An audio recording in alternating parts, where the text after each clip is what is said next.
This is Sales Players, and I'm your host, Jesse Woodbury. I've spent my career selling for early stage companies, and now I'm on a mission to help reps and operators find tips, strategies, and resources for generating more pipeline, closing more deals, and building wealth in tech sales. To learn more, visit salesplayers.co. All right, sales players, it's Jesse here. And in this episode, I am going to share 20 high leverage sales activities, revenue generating activities that you can use if you're in a slump right now and looking for ways to build pipeline and close some deals.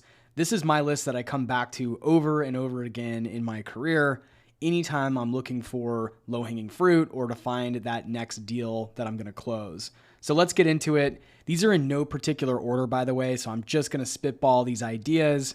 I'll try to document these as well. These actually went out in a version of the newsletter from a while back, so I'll put the link to that newsletter edition down in the show notes. Be sure you're subscribed at salesplayers.co if you're not getting the weekly emails every Sunday morning. I summarize my week and go deep into a specific topic related to B2B tech sales. Now, let's get into it. Number one, find a well-connected exec in your company. That can be your CEO, a founder, your VP, and go and do a deep dive into their professional network. Use LinkedIn, find out if they're part of any professional networking groups, see if they're in any Slack channels that might be interesting. Then go ask this exec to reach out to relevant contacts in those networks.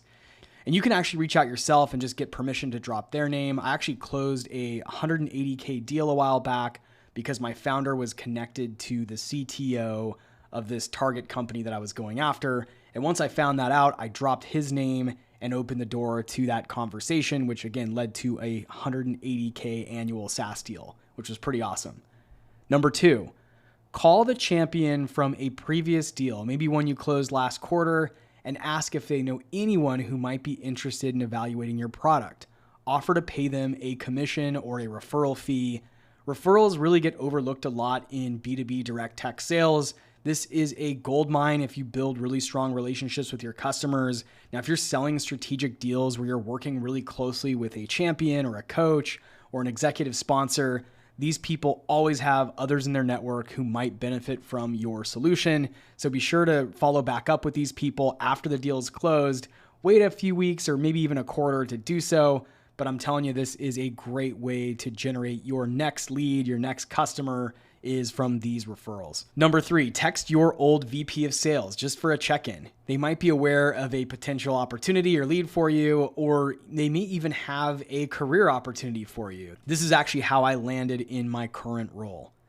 Number four, build a list of the main contacts at all the closed loss opportunities from last year, and then reach back out and ask if the timing is better for them to reevaluate your offering. I have a great email template for this, so let me know if you want a copy of that. Number five, pull a report of everyone who's requested a demo of your product in the last 24 months.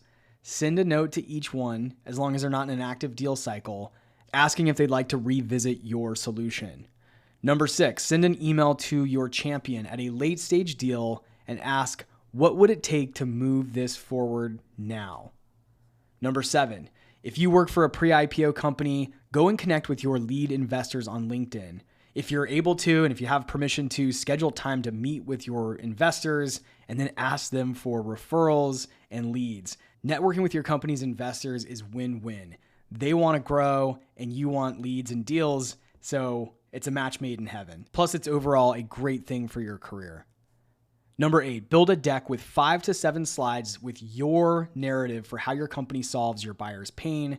Always start with the why. Why does your company exist? Why you? Why now? And then have a slide that acts as a line in the sand.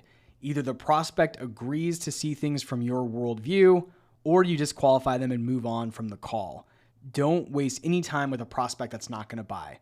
By the way, if you're interested in learning how to do this, let me know. This is part of my one-on-one coaching, and I'd be happy to work with you to develop a strong sales narrative that you can use to win more deals and convert more pipeline. Number 9, jot down 2 to 3 customer success stories and then commit them to memory. Reference these in your calls, your emails, any elevator pitches that you do. Customer stories are the most powerful way to get engagement in your deals and really prove your value and your credibility. Number 10, Tell your sales leader you have a goal to attend at least one trade show or conference each year. Preferably, you should do more than that. Conferences are an absolute game changer for your tech sales career. It gets you in person with your potential buyers and your customers and your team. And you get to meet prospects in person and get a pulse on what's going on in the industry. And it'll really help you fully experience what might be top of mind for them. Number 11, always take recruiter calls at least once a quarter. This will keep you sharp and give you an idea of what your value is in the marketplace. Number 12, with permission, launch a Slack channel for your prospects. Add members of your solutions or your product or engineering teams.